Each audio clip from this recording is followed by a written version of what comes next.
My mother poem. ये कक्षा 6 का चैप्टर नंबर 1 है, माई मदर पोएम अंग्रेजी का।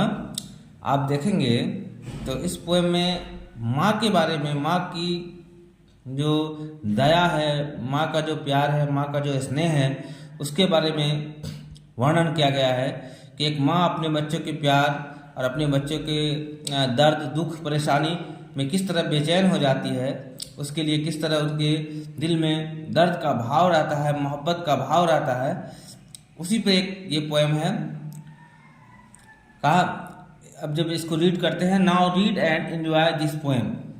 Who set and watched my infant head when sleeping on my cradle bed. कौन मेरे पास बैठा हुआ था और मेरे नन्हे से शरीर को देख रहा था जब मैं सो रहा था। कहाँ सो रहा था? एक पालने पे सो रहा था। एक नन्हा सा बच्चा, एक छोटा सा बच्चा, न्यू बॉर्न बेबी एक पालने पर सोया रहता है। उसकी मम्मी कहीं काम करती रहती है, कुछ थोड़ा मोड़ा इधर उधर घर का काम करती रहती है, लेकिन जब भी बच्चे की आवाज़ रोने की आती है, माँ दौड़ती चली आती है। And sweets and tears of sweet affection shed my mother. मेरी माँ की वह मोहब्बत, वह स्नेह, वह भरी आंसू जो मेरे लिए, करुणा भरी आंसू जो मेरे लिए निकलता है कि कहीं मेरा बच्चा रो तो नहीं रहा है, कहीं मेरा बच्चा परेशान तो नहीं है, कहीं मेरे बच्चे को कोई दर्द तो नहीं है। क्योंकि छोटा बच्चा तो ना बोलता है, ना छोटे बच्चे में वो आवाज़ होती है, सिर्फ वो रोता है, चिल्लाता है, उससे ही माँ समझ जाती है। सोचिए माँ के दिल में कितना प्यार है, माँ किस तरह से भाव को पकड़ती है। तो वो कौन है? वो माँ, मेरी माँ है, जिसके आंसू, स्नेह भरे आंसू, हमेशा स्नेह भरे प्यार हमेशा जो निकलता रहता है, हमारे लिए बहता रहता है। वो कौन है? वो मेरी माँ है। When pain and sickness made me cry. जब भी कोई दर्द, जब भी कोई बीमारी, जब भी कोई परेशानी की वजह से मैं चिल्लाता हूँ, मैं रोता हूँ, मैं कहीं न कहीं किसी तरह से मेरी आवाज़ निकलती है। Who guest upon my heavy eye. कौन मेरे तरफ एक मजबूत निगाह रखता है, कौन मेरे तरफ एकदम एक मजबूत सहारा बन के खड़ा रहता है। And wept for fear that should die my mother. और एक दर्द, एक चिंता बनी रहती है, एक डर बना रहता है, भय बना रहता है कि कहीं मेरा बच्चा मर न जाए, कहीं मेरे बच्चे को कुछ हो न जाए, कहीं मेरा बच्चा बीमार हो न जाए। वो मेरी माँ है, जिसको हमेशा एक डर सताता रहता है, क्योंकि मैं तो पालना पर सोया हुआ हूँ, क्योंकि मैं तो न बोल सकता हूँ, क्योंकि मैं न तो कुछ कह सकता हूँ, मैं तो अभी सोया हुआ हूँ पालना पर ही मैं पैर हाथ फैला रहा हूँ। मेरी बातों को कोई समझ नहीं पा रहा है, लेकिन मेरी हर एक अनकही बातों को मेरी माँ समझ रही है। Who ran to help me when I fell। जब कभी मैं गिर जाऊं, जब कभी मैं गुड़क जाऊं, जब कभी मैं लुढ़क जाऊं। And would some pretty story tell or kiss the place to make it well, my mother।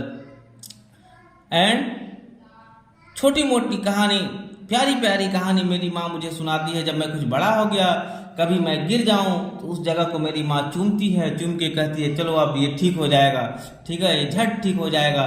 माँ उस जगह को चूम लेती है। कितना प्यार है माँ को, किस तरह से वो मेरा ख्याल रखती है।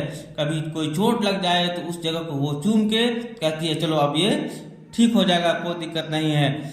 And can I ever cease to be affectionate and kind to thee. क्या कभी मैं रुक पाऊंगा? उनकी जो एक दयालुता है, उनके बदले में क्या मैं उनका अपनी जो दयालुता है मैं उसको रोक पाऊंगा? वो so very kind to me, जो मेरे लिए इतनी दयालु रही, वो मेरी माँ। क्या मैं कभी निष्ठुर हो जाऊंगा?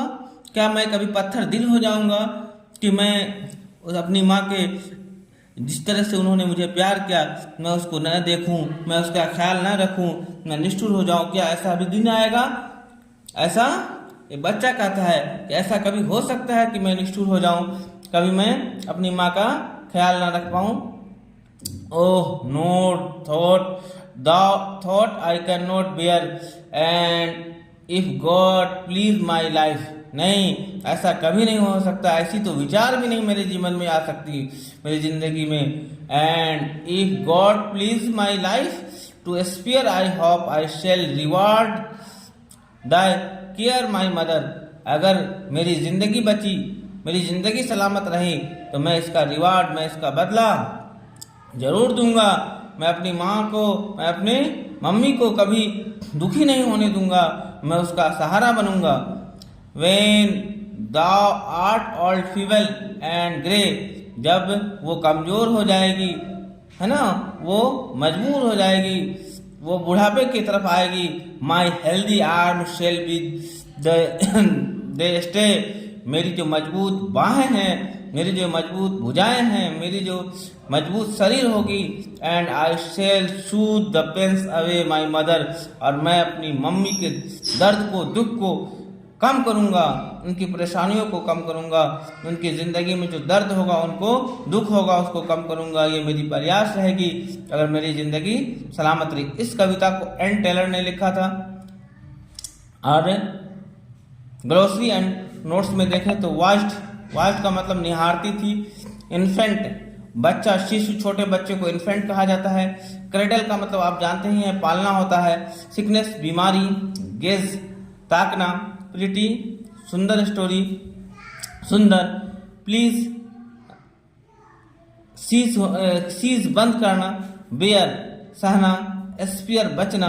फीवेल, दुर्बल. फीवेल का मतलब होता है दुर्बल, वीक, कमजोर. अगले क्लास में इसका क्वेश्चन आंसर कराया जाएगा. अगर आपको ये अच्छा लगा तो आप इसे ज़रूर लाइक करेंगे और सब्सक्राइब करेंगे.